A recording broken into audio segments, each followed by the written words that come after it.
Bonjour les amis, j'espère que vous allez bien, bienvenue dans cette nouvelle vidéo. Je suis pour le moment en petit trip bivouac avec ma tante, mon sac à dos. J'ai fait un vlog à ce propos mais je ne sais pas quelle vidéo sortira en premier. Aujourd'hui, nous nous retrouvons pour une vidéo que je n'ai jamais réalisée, c'est-à-dire une espèce d'urbex, mais vous allez voir que c'est pas vraiment de l'urbex parce que c'est un lieu qui n'est pas du tout caché de tous et qui est même indiqué sur les cartes. Il y a même des randonnées qui passent par là, donc clairement c'est venez voir un petit peu ce lieu historique plutôt. Je suis assez excitée parce que ça fait longtemps que je connais ce lieu parce que j'en ai parlé déjà dans ma vidéo sur les Jeux Olympiques et leurs problématiques que j'ai déjà sorti vidéo il y a quelques temps en vue des Jeux Olympiques de 2024 qui arrivent, et donc j'avais déjà vu ce lieu sur internet. Je voulais trop le voir en vrai et donc mon petit trip en montagne m'a permis de me donner la possibilité de faire ça, et donc je suis venue spécialement dans ce coin-ci pour voir ce lieu. Je ne l'ai pas encore trouvé mais je pense que je suis sur la bonne voie. Il y a un premier chemin et un deuxième chemin juste ici, donc je sais pas encore, on va voir, peut-être je vais me perdre, mais je pense que je suis sur le bon. J'ai trop hâte, je suis hyper excitée. J'ai pour le moment beaucoup l'habitude de regarder des vidéos d'urbex, et du coup là j'avais trop envie de mêler urbex à petit documentaire historique sur des lieux sportifs pour vraiment toujours être en lien avec ce dont j'ai l'habitude de vous partager sur ma chaîne YouTube, et donc je trouvais que c'était l'occasion parfaite, et le fait d'accomplir ça, ça me met joie, vraiment. Avant de découvrir ça, n'oubliez pas de vous abonner, très important, et on est parti. Alors en fait, pour la petite histoire, hier j'ai dormi à 200 mètres d'ici dans ma tente et je ne trouvais pas cet endroit, et j'ai allumé mon téléphone hier soir pour avoir un peu de 4G et chercher sur Google Maps, et les gars regardez. Je suis méga excitée. Oh, regardez, je vois un petit bout. Ça va être incroyable. Bon, après j'ai clairement pas le matos, donc voilà, ça va être une vidéo un peu gentillette quoi. Mais putain. Alors regardez déjà la vue qu'ils avaient. Alors en fait, pour vous expliquer, c'est un ancien tremplin de ski des Jeux Olympiques d'hiver de Grenoble de je ne sais plus quelle année, j'ai encore vu hier mais je sais plus. Et donc en fait c'est un tremplin de ski qui donne vraiment sur Grenoble. Je sais pas si vous connaissez un peu le sport, mais donc c'est en ski. Hop, et tu sautes. Voilà, cette explication est incroyable. Construit spécialement pour les Jeux Olympiques, ce tremplin a été créé et inauguré en 1967 à Saint-Nizier-du-Moucherotte pour les Jeux Olympiques d'hiver de Grenoble. Pendant ces Jeux, les athlètes du monde entier ont convergé ici pour participer aux épreuves du saut à ski sur ce tremplin impressionnant de 90 mètres de long. Pour les Français, c'était la première fois depuis 1924 qu'ils pouvaient accueillir les Jeux Olympiques sur leur territoire. Alors on voit pas bien là en vidéo, mais ça a l'air ouf. Ça a l'air surtout très tagué, donc je pense que à mon avis il y a une petite échelle là. Je pense qu'à mon avis c'est facile d'y aller, mais c'est vrai que là tout de suite je ne sais pas. Ah ben là en fait, regardez-moi ça, le petit trou dans le grillage. Bon ben go. Ah, je me sens comme un bandit. Par contre clairement avec mon sac de 20 kilos qui prend de la place, ça va être un petit peu un enfer. Non mais regardez-moi comment c'est tagué, regardez-moi. Waouh, c'est énorme. C'est énorme. C'est hyper impressionnant. J'ai hâte d'aller au-dessus. Par contre, vais-je monter cette échelle? Vais-je faire la dingue? Oh, regardez, ça a l'air super haut, super profond. Je vais descendre pour voir. Ah oui, ok. Par contre, je vais pas à l'intérieur. Ça me stresse. Les gens qui font de l'urbex tout seuls, là, franchement. Waouh. Mais en fait, je vais aller en haut, là, et avoir toute la vue de Grenoble. Ça va être incroyable.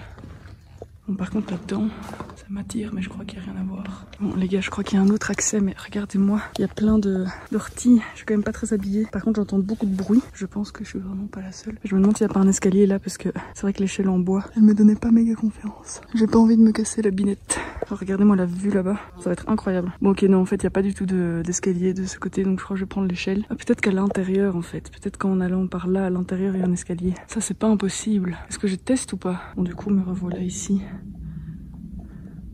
Je vais tenter d'aller par là. Je vous avoue que je suis pas méga sereine. Peut-être il y a des esprits. Ah, je sais pas rentrer dans ça. Je suis pas du tout discrète.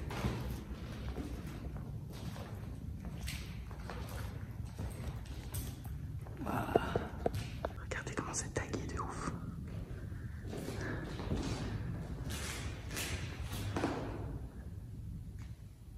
En fait, je peux comprendre que ça foute les boules dans certains endroits, les urbex. Waouh, mais moi je vais pas là-dedans. C'est archi dead. Non, c'est archi dead, je vais pas là-dedans. Je vais prendre l'échelle. Je vais essayer de faire ça bien, mais de pas me péter la gueule. Mais je vais pas dans le truc là, c'est mort. Du coup je vais tenter d'aller par là, c'est juste que si je tombe, après c'est genre 2 mètres de haut, allez peut-être 3. Je pense pas perdre ma vie en tout cas, mais ce serait chiant que je me pète un pied ou quoi. J'y suis. Maman, si tu regardes cette vidéo, sache que si cette vidéo est postée, c'est que tout va bien et que je suis toujours en vie et en un morceau. Bon, regardez-moi. Waouh, déjà ici, putain, la vue quoi. C'est ouf. Oh. Regardez-moi ça. C'est gigantesque, moi je viens de là. Waouh. C'est ouf, on va essayer de monter là en haut. Tout en haut là. Pour voir un peu, mais regardez déjà la vue.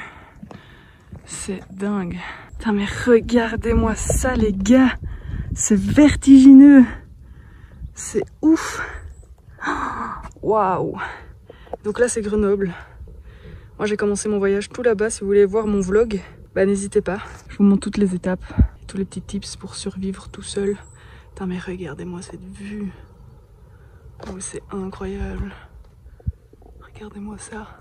C'est quand même triste que ce soit abandonné, mais en même temps un tremplin de ski, tu veux faire quoi avec ça?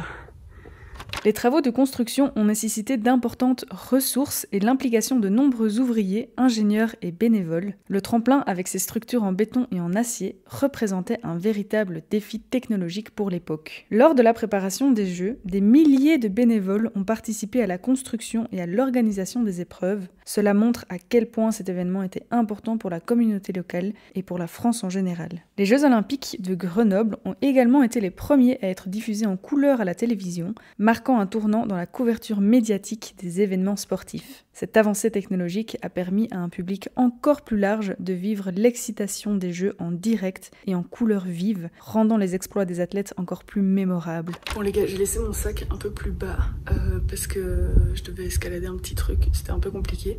Et en fait, regardez sur quoi je tombe. Vous voyez le grand cercle, attends je vais vous montrer. En fait, dans la grande tour ici, il y a une cage d'escalier qui fait qu'on peut monter à tous les étages. Je pense que la petite salle tout en bas là, dans ce truc où j'ai eu la frousse dans la petite pièce toute noire, je pense que c'est le début de la cage d'escalier qui monte là-dedans en fait. Maintenant que je suis là, je peux vraiment monter par la cage d'escalier. Hop. Ici, vous voyez. Pour me retrouver en fait tout en haut. En fait, je pourrais aussi regarder comment c'est dégradé, c'est ouf. Je me demande comment ça se fait que ce soit aussi dégradé parce que ça a l'air quand même plutôt solide. Je ne sais pas. Regardez-moi cette vue imprenable. C'est juste fou. C'est juste une dinguerie. J'espère que c'est solide, mais je pense que ça a l'air quand même sacrément solide. Regardez-moi la vue qu'ils avaient pendant ces JO là. Je me demande s'il y avait beaucoup de passages parce que une simple petite rambarde, ici il n'y a même pas de protection. Une simple petite rambarde, ça me paraît quand même pas beaucoup s'il y avait beaucoup de gens, beaucoup d'équipes, beaucoup d'athlètes et tout. Je pense qu'aujourd'hui on ferait quelque chose de un peu plus sécure quand même. Comment c'est énormissime, vous voyez un peu l'énorme bloc de béton qu'ils ont fait. Tout ça pour juste une édition des JO et puis après ils en ont plus rien fait. Je trouve ça dingue personnellement. Je sais pas combien ça a coûté, mais je trouve ça fou de faire autant de construction pour 2 semaines de JO quoi. C'est fou. Et après effectivement, comment faire pour recycler un tel endroit? Telle est la question. Genre on peut pas faire 1000 trucs avec un tremplin de ski. Mais alors dans ce cas-là, faites ça où il y a déjà un tremplin de ski, ou alors faites, je sais pas moi, un endroit où on peut s'entraîner, par exemple l'hiver, enfin je veux dire même si c'est une saison, même si c'est 3 mois dans l'année, bah au moins ça sert à quelque chose quoi. Enfin, je sais pas, moi je trouve ça fou de laisser une telle chose à l'abandon. Après les Jeux, le tremplin a été utilisé pour quelques compétitions locales et régionales, mais il a rapidement été abandonné. Plusieurs raisons expliquent cet abandon: le coût élevé de l'entretien, le manque d'infrastructures environnantes et l'évolution des exigences techniques des compétitions internationales. Aujourd'hui, ces ruines témoignent d'une époque révolue où l'élan olympique animait cette région. Ces vestiges envahis par la nature rappellent l'histoire glorieuse mais éphémère de ce site olympique. Donc en fait ici on est dans les escaliers, on est dans la tour. C'est méga taillé. Je crois qu'il y a beaucoup de passages ici. Regardez-moi cette taille. C'est ouf. Regardez, il y avait un ascenseur en fait. Déjà. C'est fou hein. Je ne serais jamais rentré là-dedans. Ah, que ça fout les boules. Perc. Et donc nous débarquons ici dans le dernier étage. Mamma mia, regardez-moi cette vue, c'est incroyable. Regardez. On vient de tout en bas. Putain, c'est ouf. C'est dingue, regardez-moi ça. Ah, si j'avais un drone là, je pourrais vous faire une sale vue. Waouh, on a vraiment un 360. Et en fait, moi, la nuit passée, j'ai dormi dans un champ, là, vraiment tout près. En fait, c'est vraiment bien caché par la forêt. C'est dingue.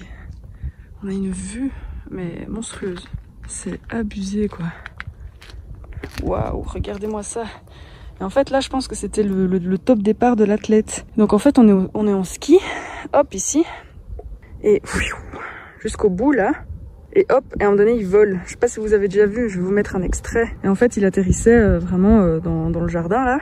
Et c'était vraiment la vue sur Grenoble, quoi. C'est incroyable, mais je trouve ça fou d'avoir créé un truc aussi gros, aussi what the fuck, juste pour 2 semaines des JO. Enfin, je sais pas, ils auraient pu faire un endroit où s'entraîner, ou je sais pas, un truc touristique au moins, quoi. En faire quelque chose. Là, c'est vraiment, c'est tant d'argent pour 2 semaines. Enfin, vraiment, je comprends pas. Je pense qu'aujourd'hui, encore une fois, en 2024, c'est des choses qui passent de moins en moins, quoi. Parce que les gens sont de plus en plus sensibles à ça. Regardez-moi cette vue. Non mais c'est une dinguerie. Moi qui cherche des paysages panoramiques, mais regardez-moi ça, quoi. On voit même la neige éternelle là. C'est ouf. Regardez-moi ce gros bloc là. Waouh, c'est incroyable. Franchement, c'est tout ce que j'aime. C'est côté urbex, côté sport, côté historique et montagne surtout. Vous imaginez, moi j'ai commencé tout là-bas. Je peux être fière de moi, hein. En même pas 48 heures, en 24 heures en fait. La vue sur Grenoble est juste... Enfin, c'est ouf. Je pense que si j'avais grimpé n'importe quelle montagne, j'aurais pas pu avoir une telle vue sur Grenoble, mais sur toutes les montagnes. Alors c'est fou parce que là-bas, j'ai déjà été dans les montagnes. En fait, j'ai déjà fait les 2 côtés de Grenoble. C'est magnifique. C'est incroyable. Vraiment, je suis trop contente d'avoir trouvé ce lieu. Et comme premier urbex, si on peut appeler ça un urbex, je suis grave heureuse. Vraiment, ça me donne envie d'aller voir tous les lieux des JO abandonnés. Il va falloir que je voyage un peu pour voir tout ça, mais je sais qu'en Grèce et tout ça, il y a énormément de lieux comme celui-ci. Et encore une fois, n'hésitez pas à aller voir ma vidéo sur les JO, parce que je parle vraiment de cette énorme problématique. Je parle de plein de problématiques, mais il y en a une où c'est vraiment les infrastructures qui sont abandonnées, parce que le budget, l'entretien, où ils savent pas juste recycler en fait ce lieu. Et donc il y a énormément de structures comme celle-ci qui sont juste abandonnées, parce qu'en fait les pays hôtes ne savent pas quoi en faire, quoi.